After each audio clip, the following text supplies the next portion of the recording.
This program is sponsored by Bulbul Oil.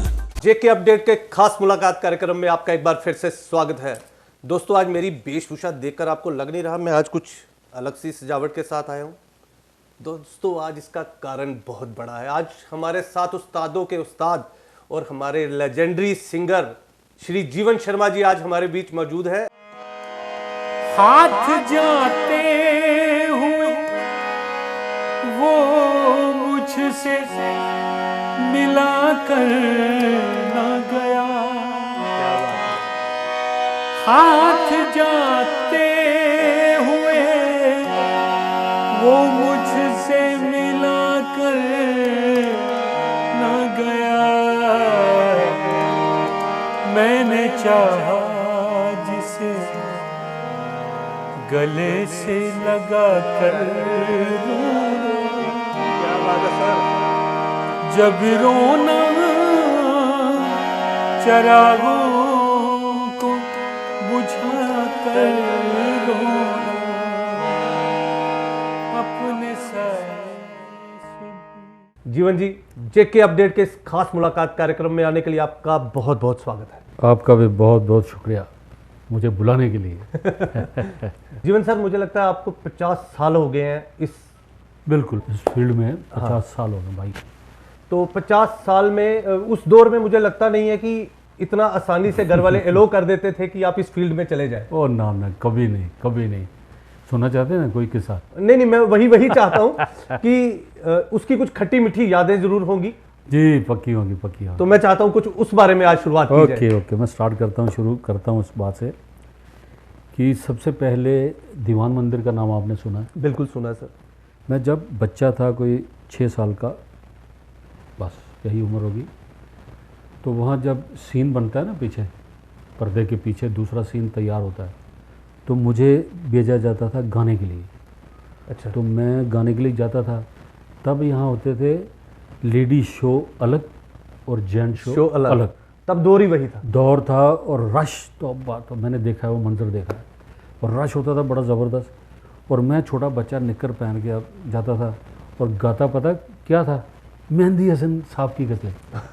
जो मुझे पता ही नहीं है कि इसकी शायरी का मतलब क्या है, लेकिन क्योंकि गॉड गिवन था, गॉड गिफ्टेड था, तो वो गज़लें गाता था। मुझे 1-1 रुपया 2-2 रुपया पूरा हॉल मुझे इनाम देते थे। उस वक्त 400-500 रुपया मेरा वो बनाते थे और घर वालों को बुला के दिया जाता था। और मैं सोचता था यार मैं गाता हूँ, मतलब मुझे बच्चे को क्या पता कि मैं क्या कर रहा हूँ। तो करते करते एक मुकाम ऐसा आया कि मेरे जो पिताजी की डेथ हो गई थी अर्ली, मैं बच्चा था अभी। तो मेरे बड़े भाई जो हैं वो चाहते थे कि मैं पढ़ूँ, कोई डॉक्टर बनूँ या इंजीनियर बनूँ या सरकारी ऑफिसर बनूँ। जी हाँ, मेरा रुझान था इधर म्यूज़िक में रुझान ही था, बल्कि मैं लेके आया था, गॉड गिफ्टेड था मेरे को। बिल्कुल। तो मैं पढ़ाई में मेरा दिल लगता नहीं था। स्कूल वाले मेरा सबक पूछा नहीं करते थे। सारे मास्टर मुझसे गाने सुना करते थे। हर साल मुझे पास कर दिया जाता था। अच्छा। बैग में ऐसे उठा के, जैन स्कूल पढ़ता था मैं। जी। और बैग ऐसे में उठा के घर लाता था, वही उठा के मैं स्कूल ले जाता था। कभी मैंने होमवर्क नहीं किया, कभी कुछ नहीं किया। मुझे कोई डांट नहीं पड़ती थी। हर साल मैट्रिक तक मैं पास होता गया और मैंने कभी पढ़ा ही नहीं। सिर्फ अपनी गायकी की वजह से कि मैं गाता था। स्कूल का एक बड़ा होनहार संगीतकार था उस टाइम का बच्चा। तो मुझे सारे प्यार करते थे, जितने मेरे टीचर्स थे। तो ऐसा मेरे भाई साहब को थोड़ी दिक्कत आने लगी। वो मुझे कहने लगे कि यार तू, अब मैं वो शब्द इस्तेमाल नहीं करना चाहता क्योंकि बड़ा डेंजरस शब्द है कि वो सर मैं समझ सकता हूँ। नहीं, मैं जो ये शब्द बोल रहा हूँ ना, सुनने वाले भी समझ जाएंगे कि मैं क्या कहना चाहता हूँ। मेरे घर वाले कहते थे कि यार तू ब्राह्मण हो गए, आगे मैं वो कर रहा हूँ डॉटेड। लेकिन मैं उसको दूसरे तरीके से एक केड़े कम्मा च पई है तू। मतलब तू कि ब्राह्मण हो, ये कीड़े कम फड़ लेने, तू ये क्या कर रहा है, तुझे पंतियाई करनी है, तुझे पढ़ना लिखना है, ये क्या है। और मुझे समझ नहीं आती थी कि ये क्यों ऐसा मुझे कह रहे हैं। तो वहाँ से मेरा आगाज़ हुआ। वहाँ से मैं करते करते मारें खाई हैं, बड़ी मार खाई है। आप यकीन करें कि बाहर तालियां बजती थी और स्कूलों में, हॉल में, इधर उधर, और घर आके इधर तालियां बजती थी टा टा टा। तो जीवन सर ये तो ठीक है, लेकिन फिर उनको थोड़ा सा घर वालों को कई बार लगता है कि नहीं यार ये तो अब किसी लेवल पे पहुंचना शुरू हो गया, कुछ अचीव करना नहीं, शुरू। वो मैं बताता हूँ कि इसमें बड़े मरहले हैं, बड़े हर्डल हैं, वो बड़ा लंबी बात हो जाएगी। मैं शॉर्टकट में आता हूँ कि मैंने कैरी किया, मैंने नहीं माना। मेरी माता जी कहती थी चाई, मैं कहता हूँ चाई कहता था, चाई मेरी कहती थी तू बेशर्म होई दा, तू इन्नी डांट पाउंदी है, तू शर्म ही नहीं आती है, तू कल होए तू मारिया, आज फिर तू रात 1 बजे आया। तो मैं क्या बताऊँ कि मैं 1 बजे वहाँ तालियाँ बज रही हैं, वहाँ मुझे लोग कंधे पे उठा रहे हैं और घर आके ये लोग मार रहे हैं तो मैं चुपचाप मार खा के सो जाता था। अचानक ये दौर चलता गया। डॉक्टर फ़ारूक साहब सुन रहे हो तो वो भी याद करेंगे पुराना ज़माना। तो 80 का वक्त था, तो डॉक्टर साहब किसी महफिल में आए थे, मैं वहाँ जगजीत साहब की गज़लें गा रहा था और तब मुझे पेपर्स में, मीडिया में कॉलम बना के लिखा जाता था कि जम्मू के जगजीत सिंह, मैं डिटो बना के उनकी गज़ल हूबहू करके गाता था। तो फ़ारूक साहब ने मुझे सुना, उन्होंने मुझे कहा कि यार कल हम घर में सिटिंग करेंगे, उनको भी शौक़ है बड़ा गाने का, तो घर में आप आओगे? मैंने कहा सर मैं क्यों नहीं आऊँगा। उन्होंने गाड़ी भेजी, मैं चला गया। 15 दिन उनके घर में हमारी महफिल लगती रही। वो मुझे छोड़ने के लिए आते थे, उनका ड्राइवर मुझे लेने के लिए आता था, रात को छोड़ने के लिए वो खुद आते थे। करते करते क्या हुआ कि एक दिन मेरा जो वो भी सुन रहे होंगे घर वाले, नाम नहीं लूँगा, वो फिर अच्छा वो घर वाले वो बंदे आ गए जी बाहर कुत्ते शुत्ते को घुमाने के लिए, तो वो उसकी चेन होती है वो, तो मैंने दूर से देख लिया कि वो बंदा मेरा अपना है। तो मैंने डॉक्टर साहब को कहा, फ़ारूक साहब को, कि गाड़ी डॉक्टर साहब इधर रोको। तो वो चूँकि मुझे रोज़ छोड़ते थे, उनको पता था तो मुकाम कहाँ छोड़ना। वो कहने लगे यार तू उधर रहता है, यहाँ क्या? मैंने कहा नहीं, मैं थोड़ा दोस्त के घर जाऊँगा, तो आप प्लीज़ छोड़ दें। वो निकले बाहर, उनका माशाल्लाह कद है, अपना दुनिया देखती है। तो वो निकले, कहने लगे अच्छा मैं कल गाड़ी भेजूँगा, राइट टाइम पे आना। इतनी देर में मैंने देखा वो कुत्ता ऐसे घूम रहा था, उसकी चेन मुझे दिखाई दे रही थी। मैंने कुछ नहीं किया, मैं चलता गया इग्नोर करके, उसको नज़रअंदाज करके कि मैंने देखे नहीं है। तो घर जाके मैं जब गया तो माता मेरी चाय फिर कहने लगी कि तू फिर आ गया, 12:30 देख घड़ी क्या होगी। मतलब कहने का मतलब ये है कि वो जनाब अंदर आए, उन्होंने माँ को कहा कि इन्हें दूध पिलाओ, इन्हें जो यहाँ तालियां मारते थे इस जगह, वो कहने लगे इन्हें दूध पिलाओ। तो मैं मसरा मुझे पता था कि देख लिया आज किसका कमाल हुआ। वो मेरी माँ जो थी चाई मेरी, वो कहने लगी हैं, वो कह के चले गए। माँ कहने लगी इसने क्या कहा है, सुना तुमने? मैंने कहा हाँ सुना है, क्यों नहीं सुना, क्या कहा है? मैंने कहा दूध कह रहा, दूध पिलाओ पिलाओ ना दूध मुझे। फिर मैंने माँ को सुनाया कि माँ इसने देख लिया बंदे ने, वो जो सबसे बड़ा अफसर होता है ना, क्योंकि अनपढ़ थे बेचारे, उनको क्या पता CM चीफ मिनिस्टर क्या होता। वो कहने लगे कि मैंने कहा जो जम्मू कश्मीर का सबसे बड़ा ऑफिसर है ना, वो मुझे छोड़ने के लिए आया था, इसलिए वो दिन आज का दिन आया। वो तालियों की वो छुटकारा मिल गया मुझे। ये एक किस्सा है। देखिए ऐसे बड़े लंबे किस्से हैं, लेकिन हमारे पास टाइम बड़ा कम है। बिल्कुल, फिर कभी बैठेंगे, फिर आपको और किस्से सुनाऊंगा। जीवन सर, आपने जब इतनी सी बातें कर दी है तो मुझे लगता है अब हम पहले गज़ल जरूर आपसे सुन लेते हैं। जनाब अली ज़रूर, वो तो हमारी रूह है, वो तो सबसे पहले होनी चाहिए। Please okay sir, please. Okay ठीक। कातिल को आपने उसके जुर्मों की सजा दीजिए, कातिल को आपने उसके जुर्मों की सजा दीजिए, बस इतना काफी है उसे नजरों से गिरा दीजिए। कातिल को आप ना उसके जुर्मों की सजा दीजिए, बस इतना काफ़ी है उसे नज़रों से गिरा दीजिए। एक शेर देखिए, कमीन को जब रोज मिल जाता है, कमीने को जब शोहरत मिल जाती है, वो अपनी औकात भूल जाता। क्या बात है सर। कितना कम ज़र्फ है एक गुब्बारा, चंद सांसों में फूल जाता। क्या बात है सर। तो ये गज़ल पेश कर रहा हूँ, खुद की कंपोज की हुई मेरी। अपने साए से भी अश्कों को छुपा कर रोना, अपने साए से भी अश्कों को छुपा कर रोना। जब भी रोना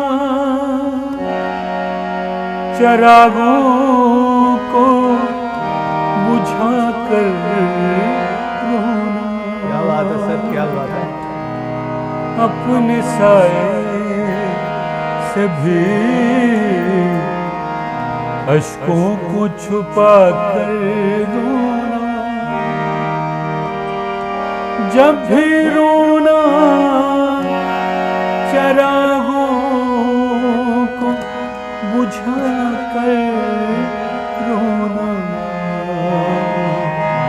अपने साए से भी। एक शेर पढ़ लेता हूँ।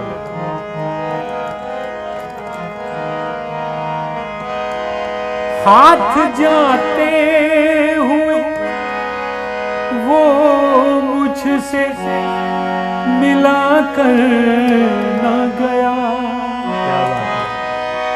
हाथ जाते हुए वो मुझसे मिला कर न गया। मैंने चाहा जिसे गले से लगा कर रोना। क्या बात है सर। जब रोना चरागों को बुझा कर रोना, अपने साए से भी। Thank you. क्या बात है सर, क्या बात है सर। मैं एक बात बोलूं जी। गूज बम्स आ गए हैं मुझे। Thank you, so nice my dear, thank you. तो दोस्तों अब गज़ल के बाद चलते हैं जीवन सर से, क्योंकि ये इंफॉर्मेशन डिपार्टमेंट में इन्होंने पूरी सर्विसेज दी हैं और अभी तो मुझे लगता है 1 साल हुआ है जब इन्होंने रिटायरमेंट हासिल की है, तो उसके बारे में भी इनसे बात करते हैं। जीवन सर जी, आप इंफॉर्मेशन डिपार्टमेंट में रहे बिल्कुल हैं, जी, बिल्कुल। मुझे लगता है 30-35 साल सर्विस तो आपने 30 साल सर्विस की होगी। कुछ उसके बारे में भी कुछ बताएं हमें। मैं बताता हूँ कि मैं बॉम्बे था, बॉम्बे से मैं आया हूँ। मैंने आशा जी के साथ गाया 89 में। जी जी। तो उस ज़माने में क्या होता था कि आशा जी के दर्शन करना बहुत बड़ी बात थी, उनके साथ माइक शेयर करना, डुएट गाना बहुत बड़ी बात है। तो मुझे आशा जी ने कहा कि जम्मू मत जाना, यहाँ रहना, मुझे टेलीफोन नंबर दे दो, जब भी कोई काम आएगा मैं तुम्हें बुलाऊंगी, तुम्हें हर वो चीज़ है। और तब माशाल्लाह ये बात हो गई है 35 साल 30 साल की, तब मैं और देखने में ठीक ठाक था, वॉइस भी अपनी पूरे जी यौवन में थी। तो उन्होंने कहा कि जम्मू मत जाना, लेकिन मैं कहाँ सुनने वाला था। मैं जम्मू वालों को बताना चाहता, दोस्तों को, कि मैंने आशा भोसले के साथ गाया। मैं पागल हो गया था। वो फ़ोटोग्राफ्स लेके मैं रातों रात वहाँ से निकला बिना किसी को सुनाए। वो आया मैं जम्मू, तो वेदपाल दीप जी बहुत बड़े शायर हमारे जम्मू के रहे हैं। जी जी। तब कश्मीर टाइम्स जो पेपर है इसका बड़ा नाम था। जी जी। तो मैं उनको सुनाने गया, अपने जो भी दोस्त थे मेरे वेल विशर थे, मैं उनको सुना रहा था, उनको सुनाने गया। उन्होंने एक बहुत बड़ा मेरा इंटरव्यू लगा दिया कश्मीर टाइम्स में, सेकंड पेज पे, द ग्रेटेस्ट क्रूनर, पता नहीं को टाइटल अब भी मेरे पास पड़ा, उन्होंने लगा दिया। तो वो जम्मू में सभी लोगों ने पढ़ा। इन्फॉर्मेशन के जो डायरेक्टर थे उस समय के, जी जी, उन्होंने पढ़ा तो उन्होंने आदमी मेरे पास भेजे कि इनको बुलाओ और इनको ज्वाइन करवाओ यहाँ। अब मेरे 2 छोटे छोटे बच्चे हो गए थे। अगर मैं बैचलर होता तो और सिनेरियो कुछ और होता। छोटे छोटे बच्चे थे, मैं थोड़ा कंफ्यूज था कि बॉम्बे स्ट्रगल बड़ा है, बिल्कुल बिल्कुल बिल्कुल, और मैं वहाँ सरवाइव कर पाऊँगा या नहीं कर पाऊँगा, या नौकरी मिल रही है। तो कुछ मेरे दोस्तों ने मुझे गाइड किया कि 1 साल के लिए नौकरी कर ले, उसके बाद तो विदाउट पे बॉम्बे चले जाना, जी जी, स्ट्रगल अपना कर लेना, 2-3 साल नहीं कामयाब हुए वापस आना, नौकरी तुम्हारी रहेगी। मैंने भी मान लिया, मैंने नौकरी ज्वाइन कर ली। और नौकरी करते करते हमारे उस टाइम में एक हमारे कल्चरल ऑफिसर थे, उनको बड़ा शौक़ था मूव करने का, टूर करने का पहाड़ों में इधर उधर। और मेरा चूँकि रुझान था, मेरा ये पैशन था, तो वो 2-3 साल मुझे पता ही नहीं चला कि कहाँ चले गए। ओके, कभी 10 दिन डुडू बसंत घाट, कभी 10 दिन भद्रबाद और चनैनी, स्त्रंगल, जाई, चिंता, मतलब ये घूमते रहे हम। मतलब जम्मू कश्मीर का पूरा दौरा करी उड़िया, तो पूरा मैं करी उड़िया, वो घूमते रहे। फिर उसके बाद जब 3 साल मेरे चले गए तो मुझे लालच आ गया कि प्रमोशन भी मेरी, वो कहने लगे प्रमोशन देनी है। मैंने कहा प्रमोशन भी ले लेता हूँ, फिर जाऊँगा। और सर जीवन सर, मैं इस बात को थोड़ा सा काटना चाहता हूँ आपकी। जी जी जी, आपने पूरे जम्मू कश्मीर की बात कर दी, अभी ये बात मुझे लगता है हम इसको कंटिन्यू रखेंगे। जी जी। उससे पहले मैं चाहता हूँ कि आप हमारे दर्शकों को ना एक कोई डोगरी गीत, क्योंकि आपने सभी का डुड्डू बसंत कर ऐसे ऐसे नाम लिए जो हमारे दर्शक भी सुनना चाहेंगे कि डोगरी में भी सर से सुन लेते हैं। चलो, डोगरी का गाना जो मैं सुनाऊंगा वो भी रिलेटेड है हमारे जम्मू कश्मीर की, उसकी शायरी सुनिए जरा। जी जी। ये जड़ा गीत है ये मैं बड़ा पसंद है, यदि कंपोजिशन भी मेरी है, तो मैं लगता है कि हो सकता तुसें भी पसंद आए। यदि शायरी भी दिखना तो जी कंपोजिशन है अकॉर्डिंग टू शायरी तुसें कैसी लगती है। सर आप शुरू करने जा रहे हैं, पहले मैं दर्शकों को एक बात बता दूं। जी जी। इतनी मेरी उम्र नहीं है जितना उनका एक्सपीरियंस है तो ये आप समझ सकते हैं। आज मैं अगर नर्वस रहूंगा थोड़ा सा तो परेशान मत होइएगा, आपका होस्ट उतना ही उस्तादी से काम कर रहा है, लेकिन आज मेरे सामने इतने बड़े उस्ताद हैं कि कहीं ना कहीं हल्की सी कंफ्यूजन आ सकती है। अच्छा, ये बातें चलती रहेंगी हमारी, और मैं गाने से पहले एक बात बता देता हूँ आपको कि इनको मैंने एक खिताब दे के रखा है अपने नाम का, जूनियर जीवन शर्मा। और ये मैं तफसील में बताऊंगा कि क्यों रखा ये नाम, मैं बताऊंगा। पहले गाना आपको सुना लेता हूँ।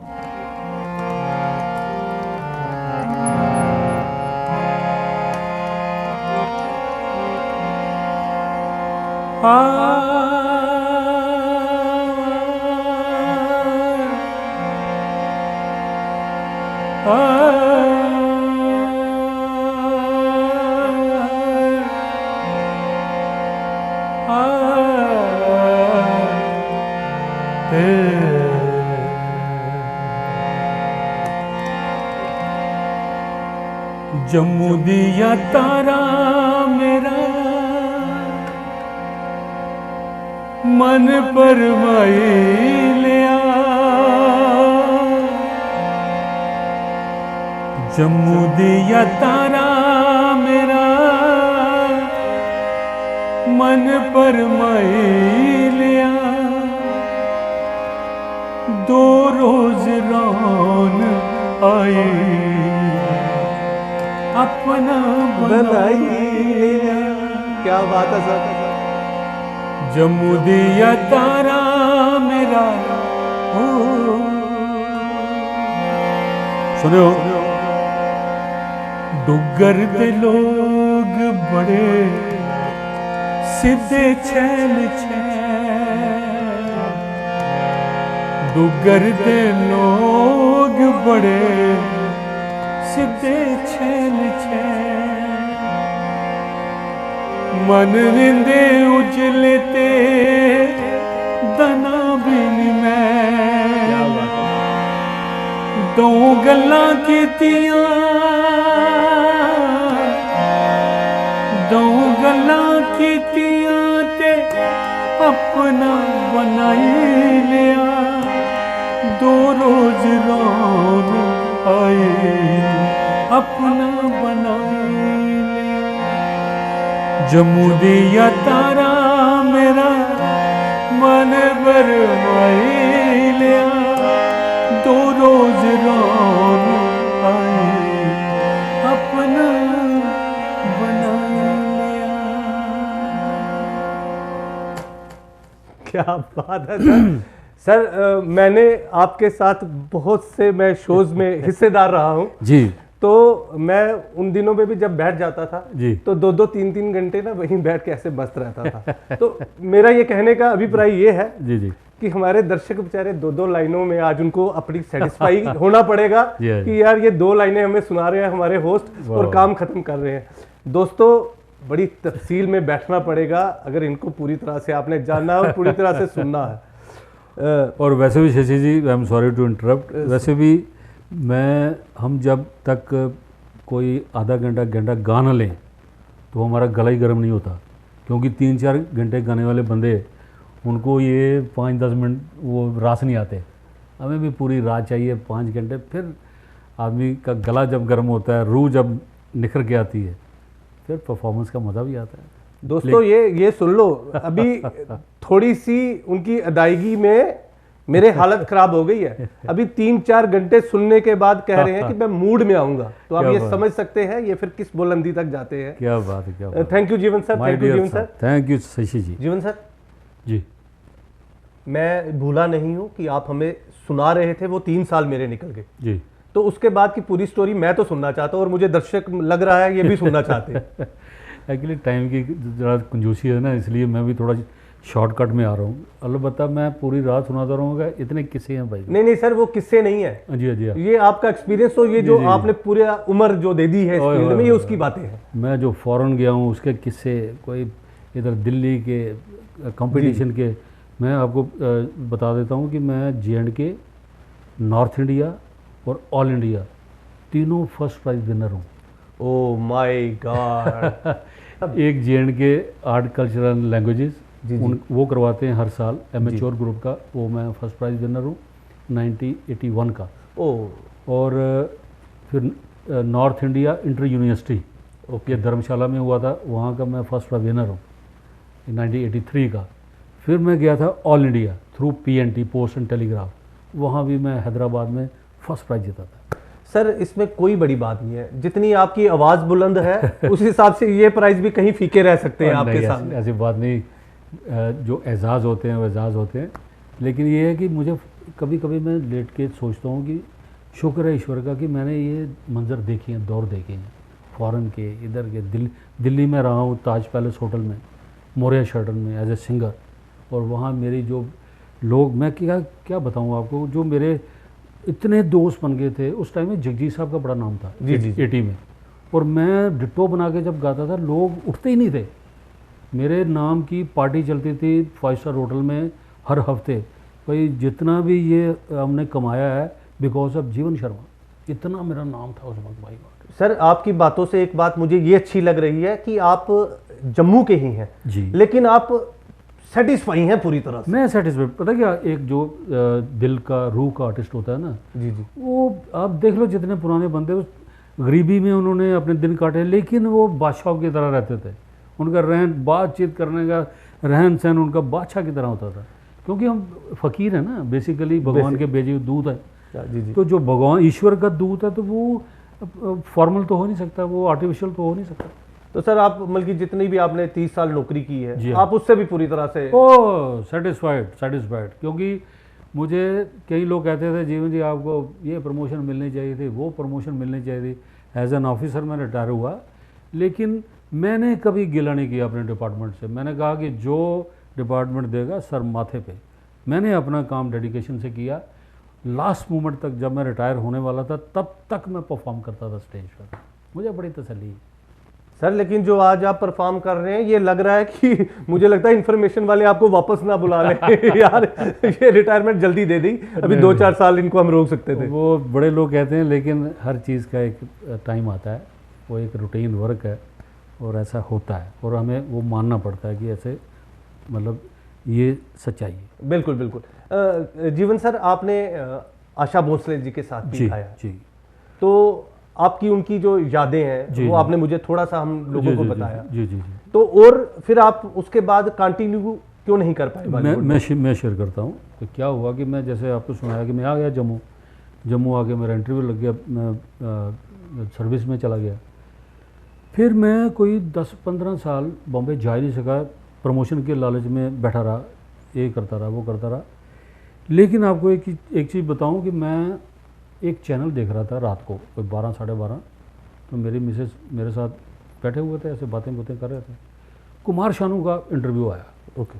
कुमार शानू को उन्होंने पूछा एंकर ने कि आपका हैप्पीएस्ट डे ऑफ लाइफ क्या है। वो हंसने लगा बड़ा, फिर कहने लगा कि मेरा जो ज़िंदगी का सबसे हसीन लम्हा है वो है जब मैंने आशा भोसले के साथ 92 में गाया। जब उसने 92 किया बोला ना, तो मैंने अपनी बीवी को ऐसे हिला के बोला, ओ पलिए लोके, इस बंदे ने 92 च गाया तो तेरे इस घराले ने 89 च गाया, 3 साल पहले। बल्कि मैं कुमार शानू को 3 साल सीनियर ही। यस। उस टाइम शशि जी क्या था कि उदित नारायण, ये अपना मोहम्मद अजीज़, कुमार शानू, ये सारे स्ट्रगल कर रहे थे। और मैं by the grace of God, मैं जाते ही इतनी बड़ी शख्सियत के साथ मेरा ओपन हो गया, गाने का मौका मिल गया। गाने का मौका मिल गया।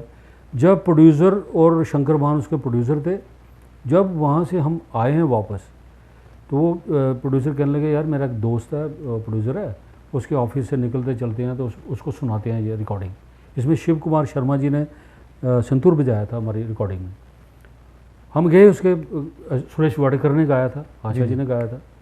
तो जब वहाँ कैसेट लगाई, तब कैसेट का वक्त था, कैसेट लगाई तो प्रोड्यूसर साहब बैठे थे सामने।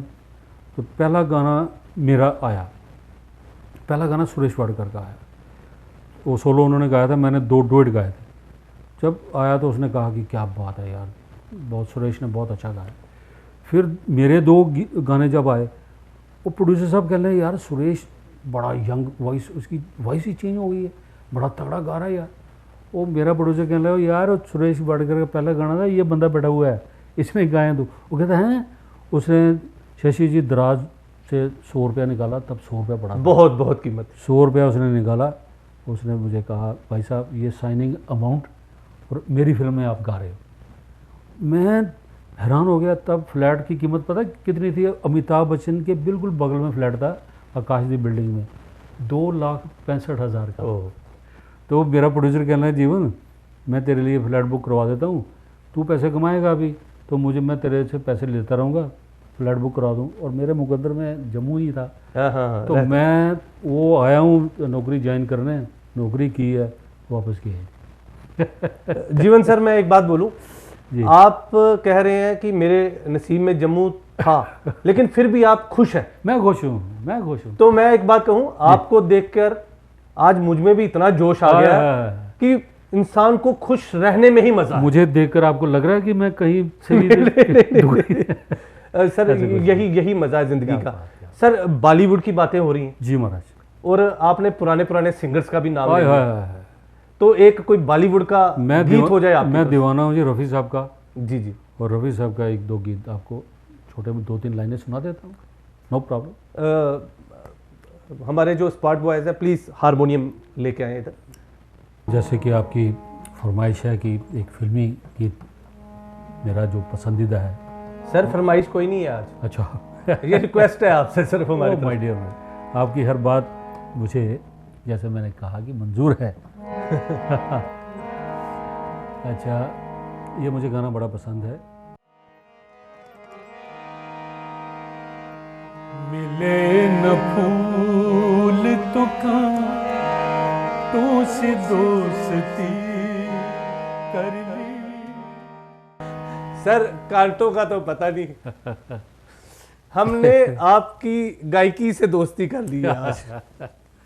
ये तो बड़ी पुरानी दोस्ती है। नहीं सर हर बार ना एक नयापन दिखता है। नई सोच आती है और नया ख्याल आता है। बिल्कुल थैंक यू सर। जीवन सर, जेके अपडेट के इस खास मुलाकात कार्यक्रम में आने के लिए आपका बहुत बहुत शुक्रिया। शशि जी, आपका भी बहुत बहुत शुक्रिया जो आपने मुझे यहाँ बुलाया, सम्मान दिया, इज्जत बख्शी। मुझे और क्या चाहिए? Thank you very much. जीवन सर, जाते जाते ये कप तो ठीक है, एक आहा। कप आपके लिए है। Thanks. Thank you for your commendable work in the field of art and बात। कल्चर। ये सर बस ये मेरा सरमाया, ये देख लीजिए आप भी, ये देखिए, ये मेरी प्रॉपर्टी है। Thank you dear, thanks.